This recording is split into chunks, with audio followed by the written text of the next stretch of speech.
I'm not very impressed with my son right now. Do you want to tell them why? Because you're being a jerk. You said I'm not very natural in front of the camera. I said the way you're talking. I'm doing my best. You are. I'm giving you my all you're for doing, your YouTube channel. You're doing great. All right, if you're out there and if you have a Camaro or a leaf spring car and you're sick and tired of breaking 10-bolt rear ends, I've got a solution for you for a budget Ford 9-inch build. I'm gonna go through what I did to relocate my shocks and build a Ford 9-inch rear end for hot date because I got sick and tired of breaking my 10-bolt. And then I'm also going to break down the budget and exactly what it costs so you can see if you could do the same thing. And I believe you can, because I don't think you have to shell out $5,000 at your local rear end company in order to want to get it freighted in or anything. I think you can do the same thing I did. You may have to pay a little bit for some welding or maybe some areas that I didn't have to, but you can build a budget 9-inch rear end as well. I'm also going to walk through a little bit of what I did with the shocks, because I relocated the shocks for more tire clearance. And I will give you the specs of the wheels, the brakes, rear end width, the whole 9 yards. In fact, we'll even flash up on the screen where I got the parts and what I paid for them. Some of them came from Facebook Marketplace, and some of them came from some suppliers, so like Summit and Speedway and whatnot. So with no further ado, let's get at it.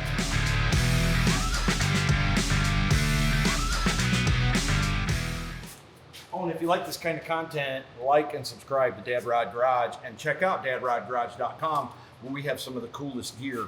Actually, I am branded to my branding company right now, not DadRod Garage, so I'm kind of messing up on this video already. But I don't know if you're running the camera, if this helps, or if I need to get the camera up in here. Yeah. Do we have enough lighting up in here? Let's show the shock relocation first, and then I'll break down the rear end. So a lot of guys with the second gen Camaros, you guys know that you have a staggered shock, one going to the front, one going to the rear, and they come through the outside here, or the outside of the spring. And so they really interfere when you want to run a little bit of a wider tire. Your interference is not your wheel well, it's your spring and your shock. So a lot of guys want to move the shocks over. So because we no prep the car, but also radial prep the car at tracks, I wanted to run a much longer stroke shock because I don't want to limit the shock with separation. I don't have sliders yet, but I wanted to prepare for when I add sliders and get even more separation than I do with my Detroit springs, my Detroit speed springs. So shock relocation, this is what I did. I ran a bar, 1.5" roll bar tubing from frame rail to frame rail. I ordered shock brackets from a 4-wheel drive company off of Amazon, Rough Country or Tough Country or something like that. I will look up the link for you and I will put it in the description down below if you want a heavy duty. You can get thinner ones. I wanted some real heavy duty ones. So that's what I did. And I tucked them as high as I could without hitting the floor. So they're very, very close, but as high as I could go. I didn't want to ruin my trunk floor. I'm still running the stock gas tank. My wife and I go to car shows. We put a lot of things in the trunk. So I didn't want to bump up my floor. Now I will bump up the floor or come through the floor if I have to for my anti-roll bar when I run an anti-roll bar. I do not have an anti-roll bar yet. I can preload the Caltrack, so I haven't worried about it, but we're starting to get to that point that I'm probably going to need one here really soon. So I will, I got a deal on these shocks. I priced out brand new shocks from Viking, and I ended up finding brand new shocks off of an F-150 that a guy had, the dual adjustable Viking shocks, and they had the stroke length that I wanted. So I bought them from him for a sweet price and fabbed up these mounts. And then when we built the rear end, I got the adjustable shock mounts that we welded onto the rear end. And then we've got the adjustments here. They're like coilover mounts, lower coilover mounts, and it absolutely worked out perfect. So did that to both sides. And now I can even reach my adjusting knobs as well. If you have fought to try to reach an adjustable shock in the stock location, you know it's the worst thing in the world when you're at the track trying to reach under there and get to them. Now they're in the back, slide into the car. Boop, coming from the guy who usually was adjusting the shocks, it was awful. Yeah, because I couldn't fit under the car without jacking it up and pulling the wheel. So I always make Brandon do it. Yeah. So he went under there. So So that's what I did with the shocks, and it really, really seriously worked out very, very well. So I'm very happy with that. And they're not even as low as the Caltrack bars. So I will give you the measurements on the shocks and all that. I'll keep that in the description. Don't look at my ugly wiring yet. I haven't redone the wiring underneath here. Those are my battery cables and my alternator. We ran an alternator cut out, a wire from the alternator. So when you hit the switch, your wiring's fine. Oh no! We should see some of them other cars. We should see some other cars at the track. So I'm not proud of my wiring. My fuel lines are pretty good, but okay. Now for the rear end, I want to jump into this rear end. They're like 61.5 inches wide stock. I wanted to narrow it up just a little bit, like a 1/2 inch to 3/4 of an inch per side, because I knew by that math I could fit a 10-inch wheel with a 5.5 inch backspace. Now right now I have an 8-inch wheel on here with my radials with a 4.5 inch backspace, but I can run a 10-inch with a 5.5 inch backspace, and I have a set of those with some massive, man, they're what, 28 by 12.5. Yeah. Bias street R's. I have bias street R's on the 10-inch wheels for no prep, and then I have the 8-inch wheels with the 275 60/15 street R radials for when we're on a prep track or when I'm driving around on the road. Now you have to realize these tires are the same compound as a Pro radial, same exact compound, only these just have a little bit more what I wouldn't call it a tread, but a groove. Yeah, they have more lines. Yeah, so and they don't say not for highway use on them. Right. These say for highway use Yes. or whatever. So these are, anyways, they keep me out of trouble when I'm on the street. So back to the rear end. So what I did is I figured out, I started doing the math, and I found a housing on Speedway, a Ford fabricated 9-inch housing that I could get that was 55 inches wide. Correct? Yeah, 55 inches wide. And then you have 2.5 inches of axle offset on each side from your axle. So that adds 5 inches. So that gives me 60 inches total, narrows my rear end about 3/4 of an inch per side. So that rear end housing is available right from Speedway. I had it within a couple days, ordered it up. And that was $400 and some odd. We'll put that on the screen so you can see exactly what that is. I'll screenshot it for you. Now, if you want to run a 10-inch 4.5 inch wheel or a 10-inch 3.5 inch offset wheel, then you can just narrow up that rear end that much. The problem is you're going to start running into your spring with the brakes, and you're going to have to do a spring relocation, which some of you guys already have, but that's secondary. We could talk about that later. So I bought the rear end. I will see if I can find any video of building the rear end. I'm sure I have some out there. Bought the bare housing from Speedway. I bought the truss right here. You see this truss we welded, we refabricated a little bit. It came from Summit for a Ford 9-inch. Had to fit it a little bit around the rear end, just a little bit different from the stock Ford rear end. This fabricated housing is a little bit beefier because all this is fabricated by Speedway. We fit that, we welded it up. Then I got perches from Summit. They're the Caltrack perches. I wanted the solid ones. And so we bought those real good perches and 1/2 inch U-bolts from Summit. I'll put those on the screen as well. And we got everything once we got the rear end located in the car, we loaded the rear end, if that makes sense. So we put pressure under these plates, these spring plates, to bring the spring all the way back up into ride height. And then that's where we were able to figure out the pinion angle. Pinion angle, I may be jumping ahead a little bit, but pinion angle was 5 degrees is what we ended up with on a leaf spring car. And we could talk a little bit more about that in a while, a little bit later. But so we welded that up. Now that did twist the rear end a little bit. You have to do one of two things. If you're gonna weld a truss and perches and these shock mounts to a rear end, it's gonna get really, really hot. That heat is actually gonna cause that rear end to pull towards the heat, correct? Towards the truss. Towards the brace. Towards the brace, towards the truss. Yeah. It pulls it in as it cools down. So you're either gonna have to heat that rear end back up and use a jig and straighten those axle tubes back out, or you're gonna have to figure out how to strap the rear end down and actually preload it about 1/8 of an inch each side. Weld everything on and then unload it and then loosen it up. So one of two ways you're going to have to figure out how to do that.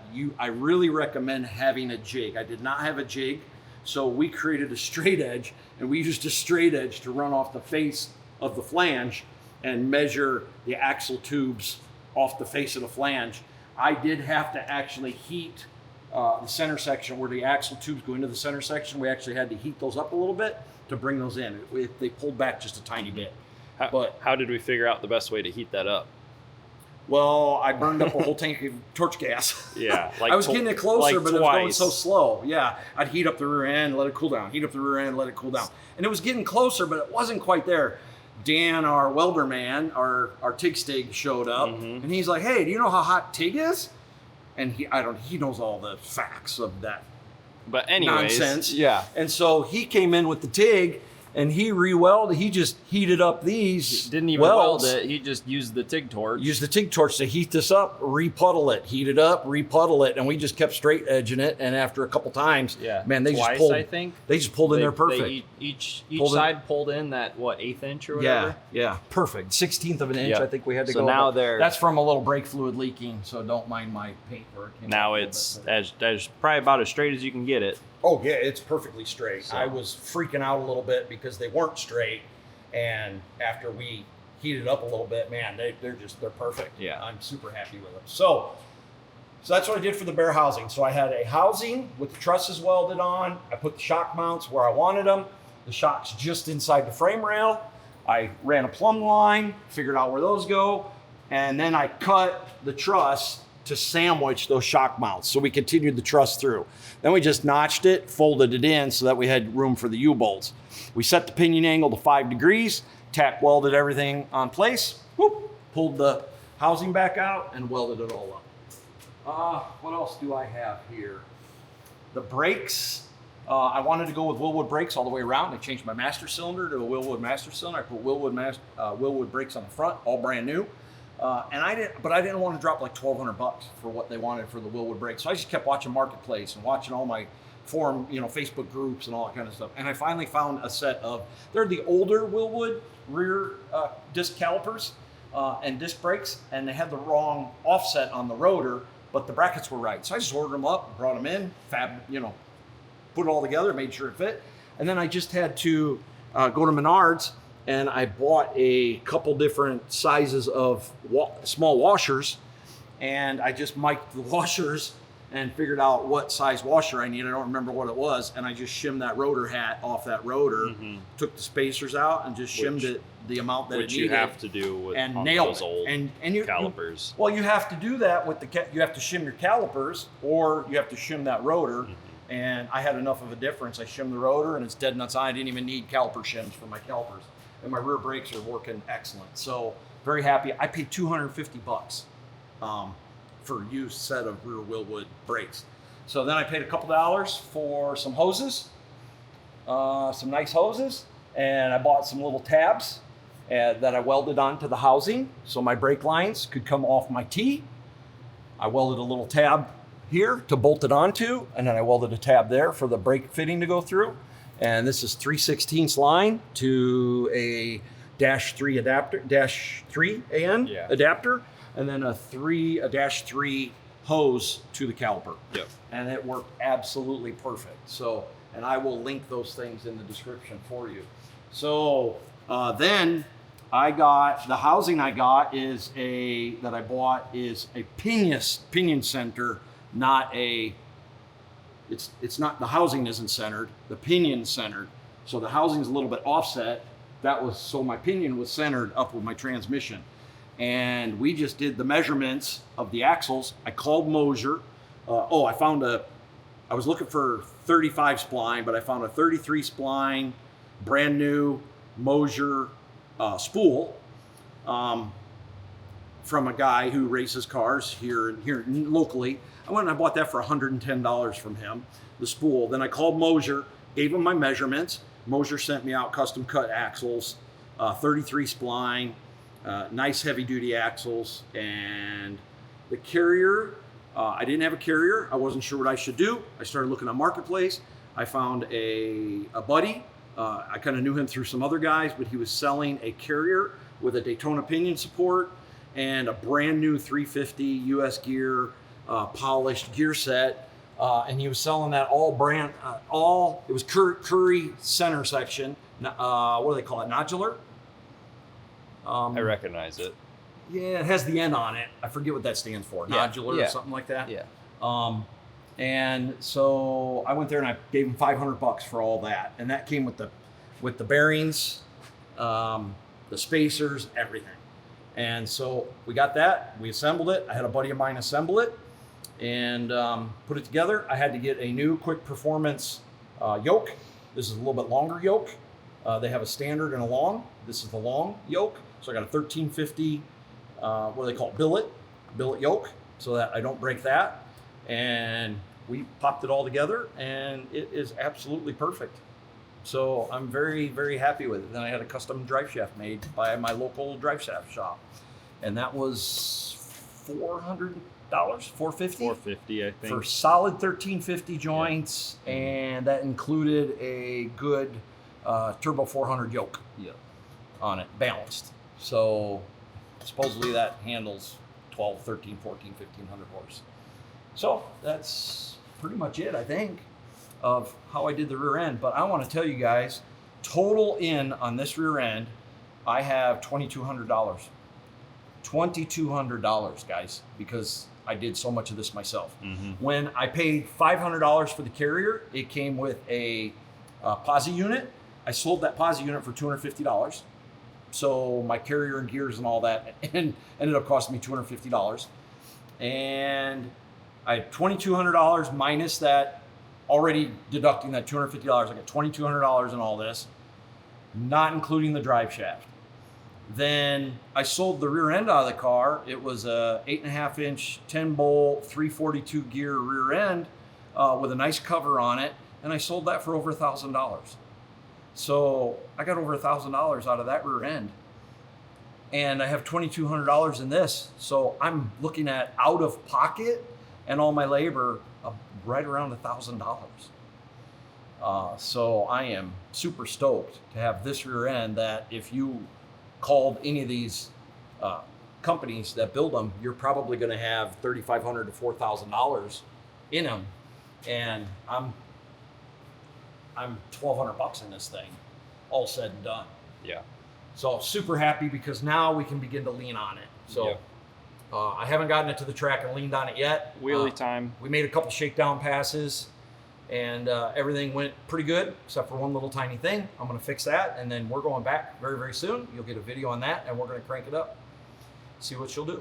So if you have any questions, post in the comments below. I will be certain to answer your questions and help you out the best that I can. I'm no expert. I was a master ASE certified technician years ago, and I do a little bit of MIG welding, but we have the TIG Stig, who's a real good friend of ours, who comes and does all the TIG welding.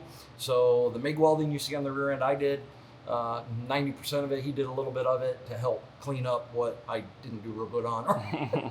and he did a little bit of TIG on it. But so guys, you can build a budget 9-inch rear end. You've just got to pay attention to what it is that you're doing. Oh, and that money that I've gotten here includes the 5/8 studs as well. 3-inch long 5/8 screw-in studs from Mosier with the spacers and the nuts and everything. Now, to run my 5.5-inch wheels, these are really tucked. It looks really, really, I love the rear tires being tucked in there, so it looks really good. But with the larger tires, I did have to add an 1/8-inch spacer just to pull it out just a tiny bit to get the tire off this spring. That tire just wanted to barely touch this spring. And I thought about either cutting this spring, I don't know what they call these little spring pack holders, because you can lose the rears because it just helps you separate a little bit more. But instead of cutting that off, we just add a little 1/8-inch spacer. Then Brandon also pounded in the seatbelt humps for me. Yep. I don't think you can see it up there, but he pounded in those seatbelt humps. There's seatbelts for the rear seats. And in the second-gen Camaro, they give you a little bit of a bump in the wheel well. He just pounded them in. We didn't even pull the retractors yet. No. And the tires clear just perfectly fine. Oh, we did We did roll these quarters just a little bit. We did give them a little bit of a roll just to get them off the tire, and they're beautiful. But yeah, they didn't roll as easy as I had wanted, but they did roll a little bit. So we just stopped because I didn't want to crack any paint. But again, if you have any questions, shoot them down below, and I will get you part numbers and kind of let you know where I sourced these things, and maybe you find even a better deal or a better place to source them. Post it down below to help out anybody who's looking to build a budget 9-inch rear end for their Camaro.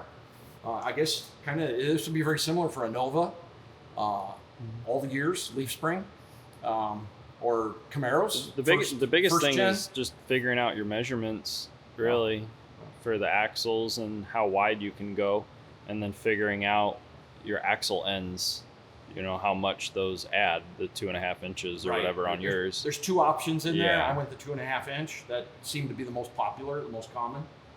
Then So just a little bit of forethought can save you a lot of money compared to just buying once and, you know, look for deals used. These things, people, I mean, it's a hot rod. People are always buying and selling and changing up stuff. So you can always find used or just marketplace deals. Take your time. Take your time. Know your measurements and don't get in a hurry and do the math. Yep. Do the math and don't be afraid to just dig in. You know, some of this I've learned over the years just by digging in and doing it. You know, but this is the first rear end that I have built from scratch.